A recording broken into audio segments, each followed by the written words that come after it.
TNPSC நண்பர்களுக்கு வணக்கம். போன வீடியோல குடியரசுத் தலைவருக்கான ஷார்ட்கட் பார்த்தோம். இந்த வீடியோல துணை குடியரசுத் தலைவருக்கான ஷார்ட்கட் பார்க்க போறோம். மறக்காம குறிச்சு வச்சுக்கோங்க. 10 ஆர்டிகிள்ஸ் லட்டு மாதிரி இருக்கு. சரத்து 63ல இருந்து 73 வரைக்கும் துணை குடியரசுத் தலைவர் பத்தி சொல்லுது. ஷார்ட்கட் சொல்ற குறிச்சு வச்சுக்கோங்க. ராதாராஜ் இல்லாத போது தேர்தல் களத்துல காளி உண்மையை சொல்லியிருந்தா மன்னிச்சிருக்கலாம் அப்படின்னு சொன்னா 10 ஆர்டிகிள்ஸ் வந்துரும். சரத்து 63வது என்ன சொல்லுதுன்னா, துணை குடியரசுத் தலைவர் நாட்டுக்கு தேவை அப்படின்னு சொல்லுது. இதுல ராதா அப்படின்னா முதல் தலைவர் ராதாகிருஷ்ணன் குறிக்குது. சரத்து 64 பதவி வழியில் மாநிலங்களவையின் தலைவராக பதவி வகிப்பார். மாநிலங்களவை அப்படின்னு பாத்தீங்கன்னா அது ராஜ்யசபான்னு கூட சொல்லலாம். சரத்து 65 குடியரசுத் தலைவர் இல்லாத போது துணை குடியரசுத் தலைவர் பதவி வகிப்பார். சரத்து 66 தேர்தலை பத்தி சொல்லுது. இதுல மிக முக்கியம் அப்படின்னு பார்த்தா குடியரசுத் தலைவர் தேர்தல்ல எம்எல்ஏ பங்கு பெறுவாங்க. ஆனா துணை குடியரசுத் தலைவர் தேர்தல்ல பங்கு பெற மாட்டாங்க. சரத்து 67 பதவி காலத்தை பத்தி சொல்லுது.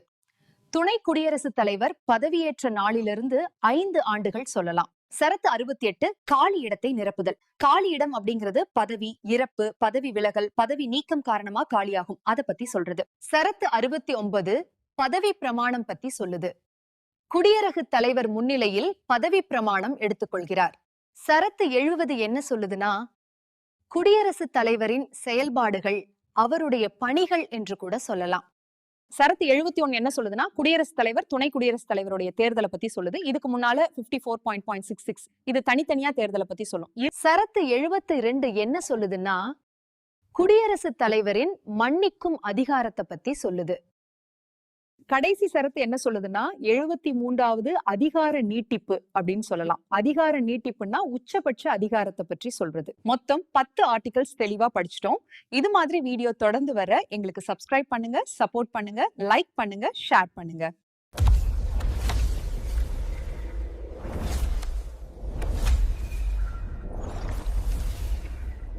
டிஎன்பிஎஸ்சி நண்பர்களுக்கு இன்னைக்கான வீடியோல இந்திய அரசியலமைப்பு பகுதியிலிருந்து குடியரசுத் தலைவருடைய சரத்துகளுக்கான ஷார்ட்கட் தான் பார்க்க போறோம்.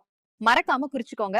குடியரசுத் தலைவரின் அதிகாரம் தேமுக மறுதேர்தல் பதவிக்கு நின் ஒன் காஃபி அப்படின்னு சொன்னா மொத்தம் 10 ஆர்டிகிஷன் லட்டு மாதிரி வந்துரும். குடியரசுத் தலைவர் சரத்து 52ல இருந்து 62 வரைக்கும் மொத்தம் 10 ஆர்டிகிள்ஸ் இருக்கு. அதுல 52வது சரத்து குடியரசுத் தலைவர் நாட்டுக்கு தேவைன்னு சொல்றது. 53வது சரத்து நிர்வாக அதிகாரம் முக்கியம்னு பார்த்தா இந்திய ஒன்றியத்தின் நிர்வாக தலைவர், நீதித்துறைக்கு பொறுப்புடையவர், எமர்ஜென்சி அதிகாரம். 54வது சரத்து தேர்தலை பத்தி சொல்லுது. தேர்தல்னு சொன்னா மறைமுக தேர்தல் மூலம் தேர்ந்தெடுக்கப்படுறாங்க. இதுல 70வது சட்ட திருத்தம் முக்கியமானது பாத்துக்கங்க. 55வது சரத்து தேர்தலில் தேர்ந்தெடுக்கப்படும் முறைகள் பற்றி சொல்லுது. முக்கியம் என்று பார்த்தால் மறைமுக தேர்தல், வாக்காளர் குழு மூலம், ஒற்றை மாற்று ஓட்டு முறை, இப்படி பல சொல்லலாம். 56வது சரத்து பதவிக்காலம் பதவி ஏற்ற நாளிலிருந்து 5 ஆண்டுகள் சொல்லலாம். இவர் தன்னுடைய பதவி விலகல் கடித்த துணை குடியரசுத் தலைவரிடம் தருவாரு. 57வது சரத்து மறு தேர்தலுக்கான தகுதின்னு சொல்லலாம். குடியரசுத் தலைவர் எத்தனை முறை வேண்டுமானாலும் போட்டியிடலாம், தேர்ந்தெடுக்கப்படலாம். 58வது சரத்து மறுபதவிக்கான தகுதின்னு சொல்லலாம்.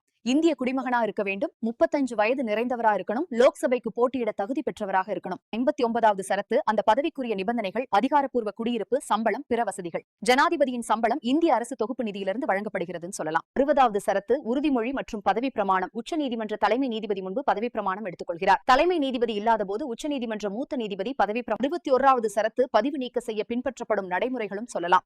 இந்திய அரசியலமைப்பின் மீறியதற்காக மட்டுமே குற்றம் சாட்டி பதவி நீக்க முடியும், மற்றபடி கிடையாது. 62வது சரத்து குடியரசுத் தலைவர் பதவி காலியாதல் மற்றும் அதனை நிரப்புதல் முக்கியம்னு பார்த்தா காலியாக இருக்கும்போது 6 மாத காலத்திற்கு புதிய குடியரசுத் தலைவருக்கான தேர்தல் நடத்தி முடிக்கும். இது போன்ற வீடியோக்கள் தொடர்ந்து வர எங்களுக்கு சப்போர்ட் பண்ணுங்க, சப்ஸ்கிரைப் பண்ணுங்க, லைக் பண்ணுங்க, எங்களுக்கு ஷேர் பண்ணுங்க. நன்றி.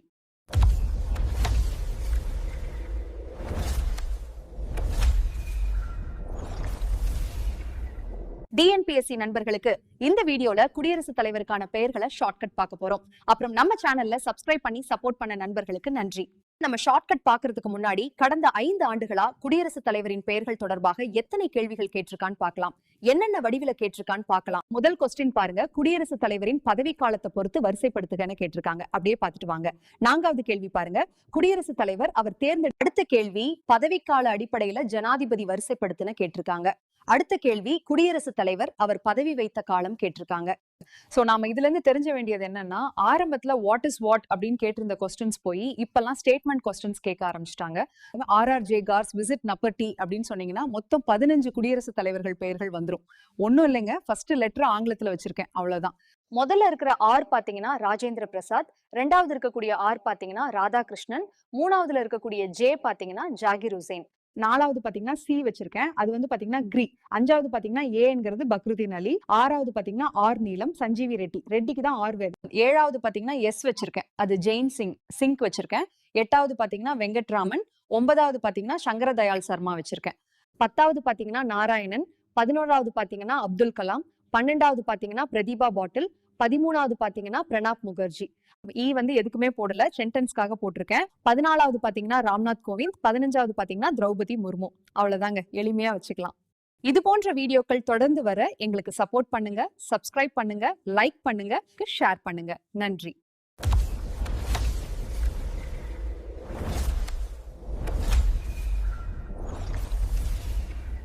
டிஎன்பிஎஸ்சி நண்பர்களுக்கு வணக்கம்.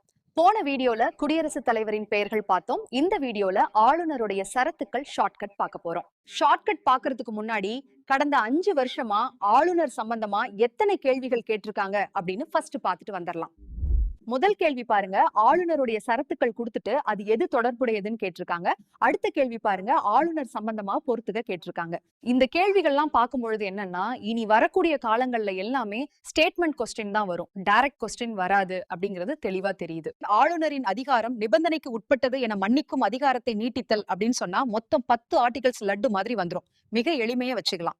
சரத்து 152 ஷார்ட்கட் பொருள் விளக்கம் அப்படிங்கிறதுனால ஷார்ட்கட்ல சொல்லல. அதாவது ஆளுநரின் இன்ட்ரோடக்ஷன் பத்தி சொல்லக்கூடியது, அதாவது மாநில அதிகாரம் பற்றி கூறக்கூடியது. சரத்து 153 அப்படிங்கிறது ஒரு மாநிலத்துல ஆளுநர் தேவைன்னு சொல்லக்கூடியது முக்கியமானது அப்படின்னா மாநிலத்தின் முதல் குடிமகன், மாநிலத்தின் அரசியலமைப்பு தலைவர், குடியரசுத் தலைவரின் முகவர். அப்படி சரத்து 154 அப்படிங்கிறது ஆளுநரின் அதிகாரம் பற்றி சொல்லக்கூடியது. முக்கியம்னு பார்த்தா நிர்வாக அதிகாரம், சட்டமன்றம், நிதி, நீதித்துறை, இப்படி பல சொல்லிட்டே போகலாம், நிறைய அதிகாரம் இருக்கு. சரத்து 185 என்ன சொல்லுதுன்னா ஆளுநருடைய நியமனத்தை பத்தி சொல்லுது.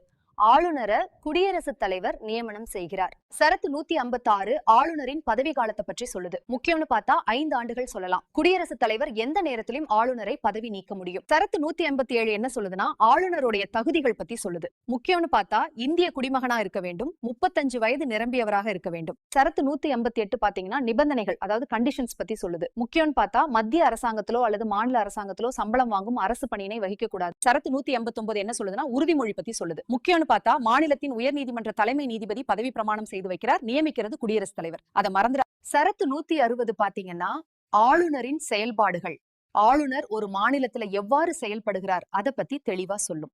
சரத்து 161 பாத்தீங்கன்னா ஆளுநருடைய மன்னிக்கும் அதிகாரத்தை பற்றி சொல்லும். இது மிக முக்கியமான சரத்துன்னு கூட சொல்லலாம். சரத்து 162 பாத்தீங்கன்னா அதிகார நீட்டிப்புன்னு சொல்லலாம். அதிகாரம் நீட்டிப்பு அப்படின்னா ஆளுடைய உச்சபட்ச அதிகாரத்தை பத்தி சொல்லலாம். மொத்தம் 10 சரத்துக்களை தெளிவா பார்த்துட்டோம். அடுத்த வீடியோல நல்ல நல்ல ஷார்ட்கட்டோட வரேன். தொடர்ந்து சப்போர்ட் பண்ணுங்க, சப்ஸ்கிரைப் பண்ணுங்க, ஷேர் பண்ணுங்க, லைக் பண்ணுங்க. நன்றி.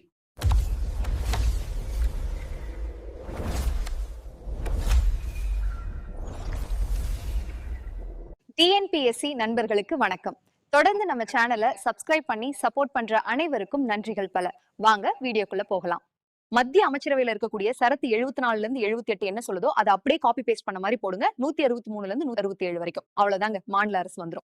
மறக்காம குறிச்சுக்குங்க. HIV அண்ட் வைஃப் அப்படின்னு சொன்னா 8 ஆர்டிகல்ஸ் லட்டு மாதிரி வந்துரும். சரத்து 74 என்ன சொல்லுதுன்னா குடியரசுத் தலைவருக்கு உதவி புரிய பிரதமர் தலைமையிலான அமைச்சரவை தேவைன்னு சொல்லக்கூடியது. அதை அப்படியே காப்பி பேஸ்ட் பண்ணுங்க, 163 வந்துரும். சரத்து 75 என்ன சொல்லுதுன்னா அமைச்சர்களுக்கான விதிகள் பற்றி சொல்லுது. அதை அப்படியே காப்பி பேஸ்ட் பண்ணீங்கன்னா சரத்து 164 வந்துரும். அவ்வளவுதாங்க. சரத்து 76 என்ன சொல்லுதுன்னா அட்டர்னி ஜெனரல் பத்தி சொல்லக்கூடியது. அதை அப்படியே காப்பி பேஸ்ட் பண்ண 125 மாநில தலைமை வழக்கறிஞர் பற்றி சொல்லும். அவ்வளவுதான். அடுத்தது போலாமா? புரிஞ்சுதா? சரத்து 77 என்ன சொல்லுதுன்னா மத்திய அரசாங்கம் அலுவல் நடைமுறை பற்றி சொல்லும். அதை அப்படியே காப்பி பேஸ்ட் பண்ணா சரத்து 166 மாநில அரசாங்க அலுவலக நடைமுறையை பற்றி சொல்லும். சரத்து 78 என்ன சொல்லுதுன்னா குடியரசுத் தலைவருக்கு தகவல் அளிப்பது பிரதமரின் கடமை. அதே மாதிரி சரத்து 167 ஆளுநருக்கு தகவல் அளிப்பதுல முதலமைச்சரின் கடமை. மொத்தம் 8 ஆர்டிகல்ஸ் லட்டு மாதிரி. தொடர்ந்து நம்ம சேனலை ஃபாலோ பண்ணிட்டே வாங்க.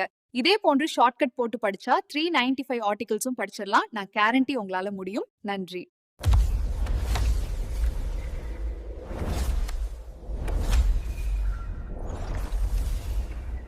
டிஎன்பிஎஸ்சி நண்பர்கள் அனைவருக்கும் வணக்கம். தொடர்ந்து நம்மளோட 1000க்கு மேற்பட்ட நபர்கள் சப்ஸ்கிரைப் பண்ணி சப்போர்ட் பண்ணி தொடர்ந்து பயணிச்சுட்டு வரீங்க. ஆதரவுக்கு நன்றி. RJKGG visit Vasan. வாசனை திருப்பி போடுங்க. ஒன்னும் இல்லைங்க, முதல் லெட்டர் வச்சிருக்கேன், அவ்வளவுதான். முதல்ல இருக்கிற ஆர் வந்து பாத்தீங்கன்னா ராதாகிருஷ்ணன் வச்சிருக்கேன். இவர் மட்டும் பாத்தீங்கன்னா 10 ஆண்டுகள் அப்படியே வரும். இப்ப இரண்டாவது இருக்கிற ஜே பாத்தீங்கன்னா ஜாகிர் ஹுசைன் வச்சிருக்கேன். மூணாவது இருக்கக்கூடிய கே பாத்தீங்கன்னா கிரி அப்படின்னு வச்சிருக்கேன். நாலாவது பாத்தீங்கன்னா ஜி வச்சிருக்கேன், கோபால் ஸ்வரூப் பதக். அஞ்சாவது பாத்தீங்கன்னா ஜே வச்சிருக்கேன், ஜேங்கிறது ஜாட்டி. ஆறாவது பாத்தீங்கன்னா இ வச்சிருக்கேன், இ அப்படிங்கிறது இதயத்துல்லா. ஏழாவது பாத்தீங்கன்னா வி வச்சிருக்கேன், வி என்றது வெங்கட்ராமன். எட்டாவது பாத்தீங்கன்னா எஸ் வச்சிருக்கேன், எஸ் அப்படிங்கிறது சங்கர் தயாள் சர்மா. ஒன்பதாவது பாத்தீங்கன்னா என் வச்சிருக்கேன், என் அப்படிங்கிறது நாராயணன் சொல்லலாம். பத்தாவது பாத்தீங்கன்னா ஏக்கு பதிலா கீன்னு வச்சுக்கோங்க, கீ அப்படிங்கிறது கிருஷ்ணகாந்த் சொல்லலாம். 11வது பாத்தீங்கன்னா எஸ் சிங்னு வச்சிருக்கேன், அதாவது பைரோன் சிங். 12வது பாத்தீங்கன்னா முகமது அமித் அன்சாரி. 13வது பாத்தீங்கன்னா வெங்கையா நாயுடு வச்சிருக்கேன்.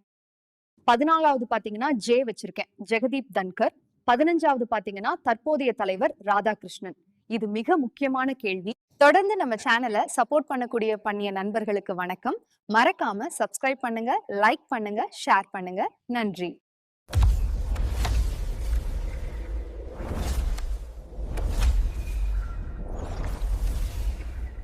டிஎன்பிஎஸ்சி நண்பர்களுக்கு இந்த வீடியோல பஞ்சாயத்து தொடர்பான குழுக்கள் பெயர்களை ஷார்ட்கட் பார்க்க போறோம். அப்புறம் நம்ம சேனல்ல சப்ஸ்கிரைப் பண்ணி சப்போர்ட் பண்ண நண்பர்களுக்கு நன்றி.